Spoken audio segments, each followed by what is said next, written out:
कैसे बनती है भारतीय रेल फैक्ट्री में, देखकर हैरान हो जाएंगे। रेलगाड़ी के बिना एक आम इंसान की जिंदगी ठीक वैसी ही है जैसे बिना नमक के खाना होता है, क्योंकि देश की आधे से ज्यादा आबादी एक जगह से दूसरी जगह जाने के लिए रेलगाड़ी का ही इस्तेमाल करती है। और हमें भी पूरा विश्वास है कि आप में से 99% लोग रेलगाड़ी में यात्रा कर चुके होंगे। लेकिन क्या कभी आपने ये सोचने की कोशिश की है कि छुक छुक चलने वाली रेलगाड़ी आखिर बनती कैसे है, इसकी मैन्युफैक्चरिंग किस तरह होती है और कैसे फैक्ट्रियों में रेलगाड़ी को बनाकर तैयार किया जाता है? अगर आप इसके बारे में नहीं जानते तो चिंता करने वाली क्या बात है, क्योंकि आज आपके फेवरेट चैनल फैक्ट मंत्रा में हम आपको भारतीय रेल के पूरे मैन्युफैक्चरिंग प्रोसेस के बारे में बताने वाले हैं। पर बाद में आप वीडियो में पूरी तरह से खो जाएं, उससे पहले हमारे चैनल फैक्ट मंत्रा को सब्सक्राइब करना न भूलें, ताकि हम आपके लिए इस तरह की शानदार वीडियोस लाते रहें।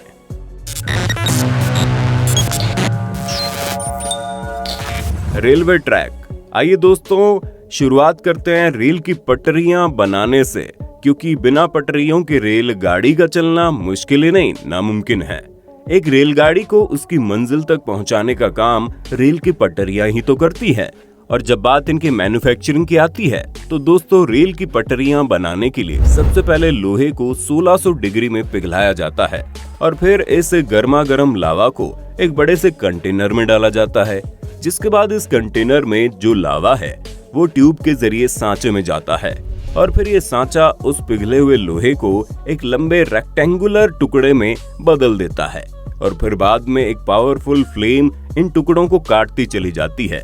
इसके बाद एक क्रेन इन्हें इंडक्शन में डालता है, जहां पर इन ब्लॉक्स को 1200 डिग्री सेल्सियस पर गर्म किया जाता है, जिसके बाद में इन्हें कन्वेयर बेल्ट की मदद से दूसरी मशीन तक लाया जाता है। दोस्तों, इस मशीन में 2 रोलर लगे होते हैं, इसलिए जब ये ब्लॉक्स इस मशीन से गुजरते हैं, जिसकी वजह से ये ब्लॉक्स अपने आप ही पहले से 4 गुना ज्यादा लंबे हो जाते हैं। पर काम यहीं पर खत्म नहीं होता, क्योंकि अब इन पट्टियों को एक बार फिर से पटरियां बनाने वाले सांचे से गुजारा जाता है, ताकि इन्हें बिल्कुल परफेक्ट शेप मिल सके। और फिर करीब 3 से 4 बार इन सांचों से गुजरने के बाद लोहे की पटरियों का आकार मिलता है। दोस्तों, जब ये पटरियां ठंडी हो जाती है तो इन्हें सीधा करके रेल के पहियों से गुजारा जाता है, ताकि इनका जो शेप है वो बिल्कुल परफेक्ट हो सके। और उसके बाद इन्हें एक मशीन से गुजारा जाता है और ये मशीन ट्रेन की पटरी को बिल्कुल अच्छी तरह से चमका देती है। तब जाकर रेल की ये पटरियां पूरी तरह से बनकर तैयार होती हैं, जिन्हें कई बार मजदूरों की मदद से लगाया जाता है या फिर कई बार इस तरह की बड़ी बड़ी मशीनें रेल की पटरियों को बिछाने का काम करती है। Wheel manufacturing. दोस्तों, अब आते हैं रेलगाड़ी के पहियों पर। जैसा कि हम सभी जानते हैं, भारतीय रेल हमारे देश की अर्थव्यवस्था में एक बहुत बड़ी भूमिका निभाती है, क्योंकि हमारे खरीदे हुए टिकट का पूरा पैसा सरकार की झोली में जाता है और वो पैसा ही तय करता है कि हमारा आने वाला भविष्य किस तरह होगा। ऐसे में जब हम रेलगाड़ी में सफर करने जाते हैं तो एक न एक बार दिमाग में ये ख्याल जरूर आता है कि रेलगाड़ी के छोटे छोटे पहिए इतने सारे लोगों का भारी भरकम वजन कैसे उठाते हैं। पर दोस्तों, हम आपको बता दें, भारतीय रेल में इस्तेमाल होने वाले रेलगाड़ी के पहिए बहुत ही ज्यादा मजबूत होते हैं, जो दिखने में भले ही छोटे हों, लेकिन एक रेल के पहिए का वजन 500 से 700 किलो के बीच होता है। पर अगर बात करें रेलगाड़ी के पहियों के मैन्युफैक्चरिंग की, तो दोस्तों, इन पहियों को बनाने के लिए रिसाइकलिंग के लिए लाए गए लोहे को 1700 डिग्री सेल्सियस पर पिघलाया जाता है और फिर इन्हें पिघलाकर रोल का आकार दिया जाता है।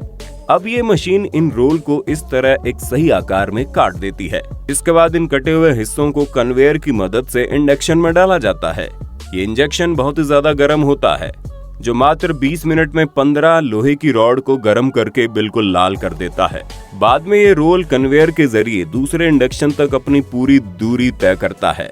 ये दूसरा इंडक्शन इन्हें और ज्यादा गर्म कर देता है और वहां से दूसरी मशीन पर रख देता है, जहां पर लगे 2 मैकेनिकल आर्म उसे सही जगह पर एडजस्ट कर देते हैं। इसे एक जगह पर एडजस्ट करने के बाद करीब 150 क्विंटल तक वजनी एक सांचा गर्मा गर्म लोहे की रॉड पर दबाव डालता है।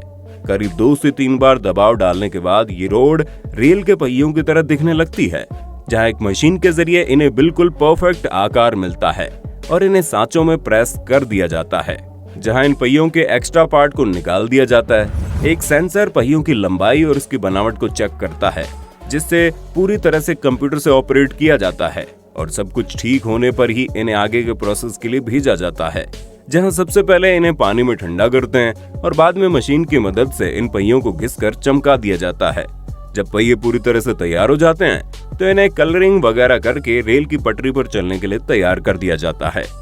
रेलवे कोच, पहिए भी बन गए और पटरियां भी बन गई, लेकिन अगर रेल के डिब्बे ही ना हो तो इन सब का क्या काम। रेलवे कोच या रेलवे के डिब्बों को बनाने का काम इनकी डिजाइन से शुरू होता है, क्योंकि जनाब अगर नक्शा ही नहीं तैयार होगा तो भला घर कैसे बनेगा। डिजाइन बनने के बाद बड़े बड़े स्टील के पटरों को एक साथ जोड़ा जाता है।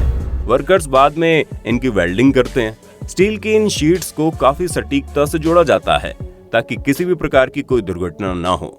डिब्बे के हर एक साइड को अलग अलग करके बनाया जाता है और फिर बाद में इन सभी चीजों को वर्कशॉप में जोड़ दिया जाता है, जिसके लिए बड़ी बड़ी क्रेन मशीनों का इस्तेमाल होता है और फिर बने हुए डिब्बों को पेंट हाउस में भेजा जाता है, जहां इन्हें अलग अलग रंगों में रंगने का काम होता है।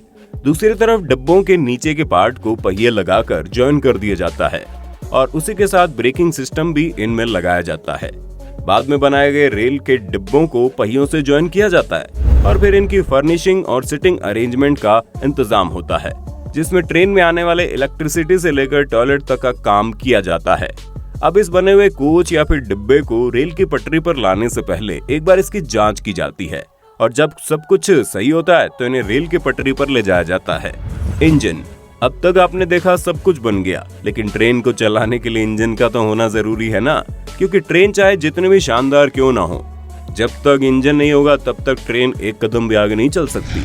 दोस्तों, रेलवे के लोकोमोटिव यानी रेलवे इंजन बनाने के प्रोसेस में सबसे पहले रेल की बॉडी को कंप्यूटर की मदद से डिजाइन किया जाता है और उसी हिसाब से इंजन तैयार करते हैं, क्योंकि अलग अलग तरह की ट्रेन में अलग अलग तरह के इंजन लगते हैं। इंजन की बॉडी में गियर बॉक्स, सिलेंडर और कई सारे अलग अलग इंजन के पार्ट्स को असेंबल किया जाता है। दोस्तों, जिस तरह रेलवे का इंजन ताकतवर होता है, बस उसी तरह इंजन के पार्ट्स भी काफी भारी भरकम और ताकतवर होते हैं, जिसे उठाने के लिए बड़ी बड़ी मशीनों का इस्तेमाल किया जाता है। ये जो चीज आप देख रहे हैं इसे पिस्टन कहते हैं और रेलवे इंजन के एक पिस्टन का वजन करीब 500 से 800 किलोग्राम होता है। इंजन की असेंबलिंग पूरी होने के बाद इसके ऊपर टर्बो चार्जर को लगाया जाता है, जो इंजन को शुरू रखने में मदद करता है। ये ठीक उसी तरह काम करता है जिस तरह हमारी कार या हमारी बाइक के स्पार्किंग प्लग्स काम करते हैं। अब इंजन की असेंबलिंग पूरी होने के बाद दूसरी तरफ इंजन के कॉइल को ट्रेन की सर्क्यूलेटरी पर लगाया जाता है। इंजन के पूरी तरह से तैयार होने के बाद इसकी जांच की जाती है और ये पूरा काम कंप्यूटर की मदद से होता है। अब दूसरी तरफ ट्रेन के ट्रैक्शन मोटर को बनाया जाता है, जिसके लिए मोटर की बॉडी को बनाते हैं और बाद में कॉपर के कॉइल की वाइंडिंग की जाती है। अलग अलग मोटर अलग अलग तरह की होती है और यही वजह है कि हर एक मोटर की अलग अलग लंबाई और अलग अलग चौड़ाई के राउटर बनते हैं और फिर इन सभी पार्ट्स को असेंबल कर लेते हैं। ट्रेन के ये ट्रैक्शन मोटर 400 से लेकर 1200 हॉर्स पावर तक ताकतवर होते हैं। ये मोटर ट्रेन के चारों एक्सल पर लगे होते हैं, जिससे ट्रेन को हाई पावर अट्रैक्शन मिलती है और जब ये सारी चीजें हो जाती है तब जाकर हमारे देश की भारतीय रेलवे बनकर तैयार होती है, जिसमें कई अलग अलग तरह के प्रोसेस होते हैं और कई सारे पार्ट्स को एक साथ जोड़कर एक बड़ी सी ट्रेन तैयार होती है, जो पटरियों पर चलती है और हमें हमारी मंजिल तक पहुंचा डालती है। उम्मीद है ट्रेन के बनने का पूरा प्रोसेस आपको काफी पसंद आया होगा। अब आपको ट्रेन में यात्रा करना कितना पसंद है, कमेंट में हम जानना चाहेंगे। इसी के साथ अब लेते हैं आपसे अलविदा। बाकी इसी तरह की शानदार वीडियोस को लगातार देखते रहने के लिए हमारे चैनल फैक्ट मंत्रा को लाइक, शेयर, सब्सक्राइब करना बिल्कुल ना भूलें। धन्यवाद। दोस्तों, आपकी स्क्रीन पे 2 और वीडियोस दिख रही हैं, जिसे देखने के लिए आप इस स्क्रीन पर क्लिक करें। दोनों देखिएगा, बहुत अच्छी वीडियो बनी है।